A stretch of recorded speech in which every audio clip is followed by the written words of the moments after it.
Everybody, my name is John Beverley. We're talking about basic formal ontology today.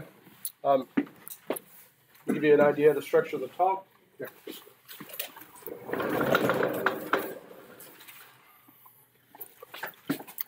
Two parts. Part one, I'm going to go through part one pretty quickly because I know you guys are already experts on Buffo. But I'm going to give you a little refresher, what it does and why. Tell you what Buffo implementations are, which is what I've been working on for the past semester. And tell you about some of my work, mine and Fumiaki's work on the Buffo first order logic, that's FOL, first order logic update. Then in part two, I'm going to tell you what I think is probably the more interesting thing that I've been doing, which is not exactly updating the implementation, but translating everything into a theorem prover and proving cool stuff about Buffo, some of the consequences. I'll give you several examples depending on the time, and talk about the upshot and future work for that. So, everything you thought you knew about Buffo, it's probably right. Well, let me tell you a little more. So, basic formal ontology, based on a theory developed by Smith and Grennan. I think I'm pronouncing his name right. It's an upper level domain neutral ontology. Basically, you get a smaller or sub ontologies, low level ontologies, material ontologies. You put those into this bigger upper level framework and kind of translate the domain level stuff into this upper level stuff. That way, all of these domain level ontologies can kind of talk to each other. This solves things like data silo problems, makes it queryable, and as long as it's formulated with rigor and according to the principles laid down by Smith and Grennan, turns out you don't run into these weird mistakes that previous ontological ventures had encountered, as Smith rightly points out. Here's the hierarchy. Isn't it pretty? These all should be familiar, things like entities, these types, or these categories, continuous occurrence. I'm going to be talking about several of these. It's good to have this here, though, in case you have any questions, because I'm going to be talking somewhere about at this level of depth later with some of the examples I use. If you have any questions or want to see exactly, look at how they relate to each other, just ask. I'll come back. Slide 6.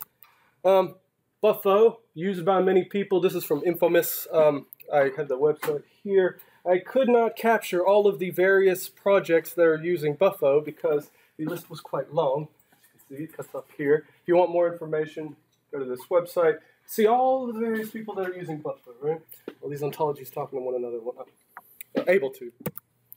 Now, Buffo, basic formal ontology, has versions. It's people discuss and dispute and debate over what should be in the upper level ontology, and because of this, there have been significant changes. Right now, we're in Buffo 2.0. It's the second version. This has been on the table since about 2011. I'm not sure, but it itself has undergone lots of changes too, which we'll talk about in just a minute. Now, an implementation of this, of the theory, the Buffo theory, is going to be realization of a technical specification as a program or a software component. You see things like, here are going to be implementations. OWL, this is used in web development. Protege, this is an implementation of Buffo. CLIF, this is a common logic interface format. This is like a very abstract lingua franca for lots of different logics. We can talk to each other. This has a lot of potential, still being developed right now. First order logic, these are actually go pretty closely together. This is commonly used and it's very theorem prover friendly in a way that CLIF at the moment is not, which I'll talk a little bit more about in the future. Anyway, these are implementations of the Buffo specification. Now, this Buffo version 2 implementation, this requires, when these new versions come out, they're going to require new updating of the specifications. So that requires updating to say, if we're thinking about these, OWL, CLIF, FOL. At the end of summer 2012, several individuals who work in Buffo projects, they got together to present updated implementations. And so what they did, they produced in 2012 a CLIF version of Buffo 2 and a first order logic axiomatizations version in LaTeX, input and output. Okay, this is useful. The LaTeX itself is converted in this nice, look at that font, it's so pretty. In a nice way that you could see and view in a PDF. Just see the logic. I'll show you in a minute. Like this. So here's an example. You can pull this straight out of the text file. Perusing it, you'll find full axioms. So for all x, if x is a continuant, then it's an entity. Right? So it's something you would find in the Buffo reference manual, the specification, or at least this kind of reasoning, and this would be the way you captured it with first-order logic. Good. Right. Here's an example. I'm an entity. Well, look, the axioms are changing. They often change. Like I said, lots of disputes, lots of changes too, even the versions. So we needed to, lots of changes since 2012. We needed to update it. This young man, this aspiring magician, this young man, also an aspiring magician. What's up, Fleming? We took the task to updating this. I'm happy to report that it's been done. Let me say that one more time. The file's been updated. The text file's updated. The CLIF file's updated. This works. Happy to report it's been accomplished. Now, that's probably the least interesting stuff. I know I went through that quickly. It's done, so I don't care so much about it. If you have any questions, go ahead and ask before I move on to what I find the most interesting thing. I know that part of the grade is going to be like asking questions, good questions, a fortiori questions. So I'm going to need questions, so this is kind of like the roll the dice, and we'll see if it's a good question, because it's better than no question. Are you asking us for questions? That's what I'm doing. Right? Okay, so clear and false questions. All right. So I'll ask one. What's an implementation? Realization of a technical specification. Reference manual is a program or software component, not software. All right. Does that make? Did I move through that too quickly? Yeah. Let me rest I get super excited, man. Sorry. Is that? Yeah. Okay, from your first several pages, I can feel you love logic. I appreciate that. So my question is, using two sentences to describe what's the major difference between AI perspective of logic and philosophy perspective of logic. What's the major idea difference between these two perspectives? Well, one, the AI tends to be more focused on things like complexity and computational power, and then on the other side, if you're doing philosophy, tend to think more about the expressivity of your logic, how it can be implemented in philosophical theories, like metaphysical programs, things like that. I would say that's not two sentences. Complexity versus like expressive power. Also, the logic came first.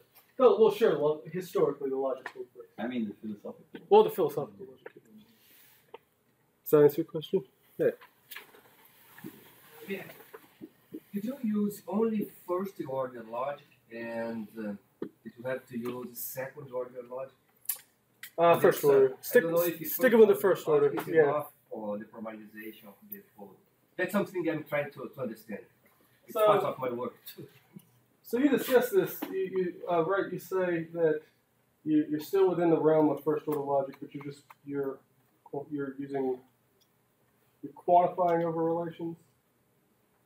So For we relations and quantify both over instances and over universals. And over universals. So I've And been. that way we can simulate having quantification of the predicate, Mhm. but without treating the predicates as predicates. We treat them as constant terms. Yeah. And then we have relations like is that or part of, Mhm. which link predicates. Yes. But in fact, they link names to universals. Yes. So we're still right in the Still realm of first first order. Yeah. I had to think a lot about that too. It wasn't clear to me, but yeah. So then would it seem like Buffo, how friendly is Buffo to modal logic? That doesn't have no modal aspect, modal implementation. Well, this is Mm, the nearest we get to anything. I wouldn't call that. Yeah, it's as close as it's going to get, but you're not going to have like sentential operators like that to quantify over worlds or models like with worlds like that. Right. I'm going to move on to the interesting stuff. Oh wait, it's too interesting. Okay. So, Dr. Diper in 2013, he advised moving to a user-friendly automated theorem prover, or various user-friendly theorem provers, such as things like Prover 9. This is just from a slide he used. And the idea is if you axiomatize Buffo, and you basically plug it into a prover and you see what falls out. It's a nice way to prove theorems, because I don't know if you guys have done a lot of logic, let me skip that one. But doing a lot of first order stuff is boring. Like after a while, you just get tired of proving the same thing. It's like typing "Hello World" when you're learning a language or something. Come on. I had a linear algebra professor who once in our class, like the first day, he said, "Hey, show of hands. How many of you can compute large numbers in your head?" And like half the class, this is a big auditorium, half the class raised their hand, and he goes, "Don't do that. That's silly. Computers can do that for you. Why would you do that?" And he's right, because the class was about proving things, doing things that computers couldn't do. We're doing like more advanced topics, so you shouldn't be wasting your mental energy. Similarly, I don't want to waste my mental energy trying to prove whether or not located in at is transitive. I just let a computer do that for me. Again, yeah, don't waste time when the computer can do it for you. Nevertheless, theorem provers can help you just like a calculator might, but it's still going to require some kind of creativity. Theorem provers don't. If you put something in a theorem prover and you say, what falls out, it's going to be there for a while. You have enough axioms. So instead, you have to query, you have to ask, like, is this a theorem? Can you prove this? What do you think? Right. So you gotta know what to look for. So there's a creative aspect. A lot of theorem provers require modularization, they will require modularization with an axiomatic system the size of Buffo. It's very big. Comparatively speaking, it's a pretty big axiom system. Modularization is going to be taking some subset of all the axioms, plugging it in somewhere, proving things about that subset, maybe combining it with others. I'm going to give you several examples in just a minute how we do that, or how I do that. So Dr. Dykert did point out when he was discussing the prover, automated theorem prover stuff, that there's no way to easily translate CLIF, FOL, or these LaTeX files into a language that common automated theorem provers can use. And he's right. There are people working on those projects, but they're not, there's no immediate translation yet. But Prover 9's language is close enough to the text or common logic as it was already specified or implemented that they could be easily translated by me. So I went ahead and did that. Now Prover 9 can read all the axioms.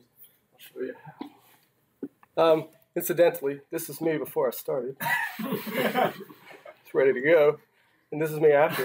It took a while. It wasn't exactly easy, but it's done.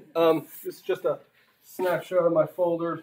I modularized. This is what I mean by modularized. I took, continuant axioms, and it's a very brute force method I used here. Anything that mentioned continuant is in this file. Anything that mentioned generically dependent continuant in this file. It's going to be a lot of overlap. I need to, clean some of that stuff up.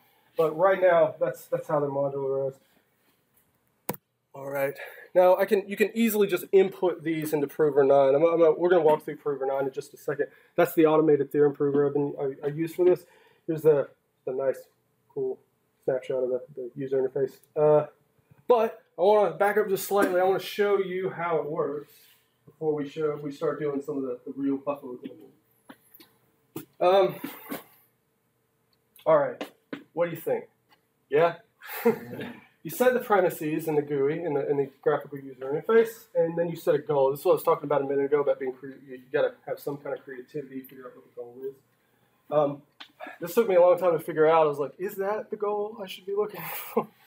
Yeah. This is just modus ponens.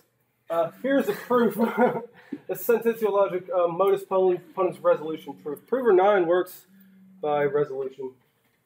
That is, it clausifies things, or clausifies premises. And what that means, it puts them in conjunctive normal form. A conjunctive normal form is a form, it's a series of conjunctions, or it's a series of disjuncts conjunctively joined together with negations. So if P then Q, logical equivalent to not P or Q, clausifies in that way, and then it negates the goal, tries to find a contradiction. Proof by rejecting it.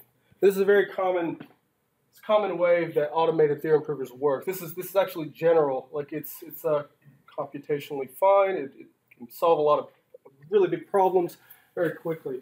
And it was, again, also one of the ones that Dykert advised using, and Fabian too. He said, if we could do this, yeah, so you should. We'll try another example. This one using first order logic. We've got here a disjunctive syllogism with quantifiers, right? And this is how you would input it, all x, all y. And the way the language works is I don't have to put premises or parentheses around it, so you can see. And then it not exist some px. Okay? So everything's px or gx. It's not the case there exists a px. And then I put, prove this, that there exists a gx, disjunctive syllogism. Right? So the way prover 9 works is it negates that somewhere here. It's going to end up negating that there exists a g, and it proves a contradiction, so you infer that so it says not exist a g, shows a contradiction, infers there's a g. All right, now it's time to put away the toys, though.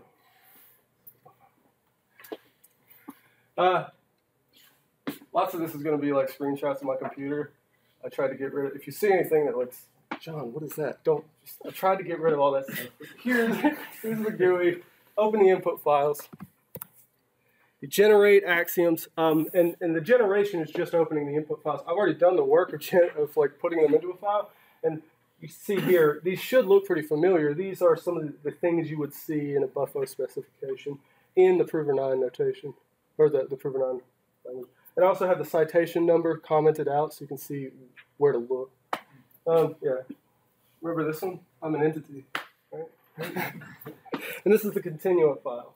So everything that mentions continuous is going to be in there. Let's look at some more examples, or actual examples from Buffo. So S depends on, specifically dependence. It's kind of like existential dependence. Specified in Buffo 2.0, holds between A's and B's at a time, such that they share no parts. If B exists, C must exist, and B is neither a boundary nor a site. It's similar, like I said, similar to existential dependence. Here's some examples: pain, specifically depending on an organism, and gait, specifically depending on a walk. Intuitively, this is going to be an irreflexive relation. The reason is because continuants are parts of themselves. One of the aspects of Buffo. So every continuant is a continuant part of itself. And because of that, since S dependence is something where they share, or a relation where the entities share no parts in common, you'll be able to infer that specific dependence is not reflexive. So nothing S depends on itself, because since every continuant is part of itself, that's a part in common with itself, right? Is that reasoning? Okay.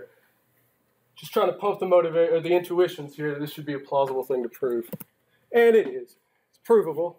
Just plug it in and prove it. That specifically dependent continuant, or specific depends on, is irreflexive. That's what I call proof. Let's look at material entities now. Material entities is the continuants. These are, things with material or matter as parts. Plausibly, if an entity has a continuant part, it's a material. Oh crap! I've been talking too long.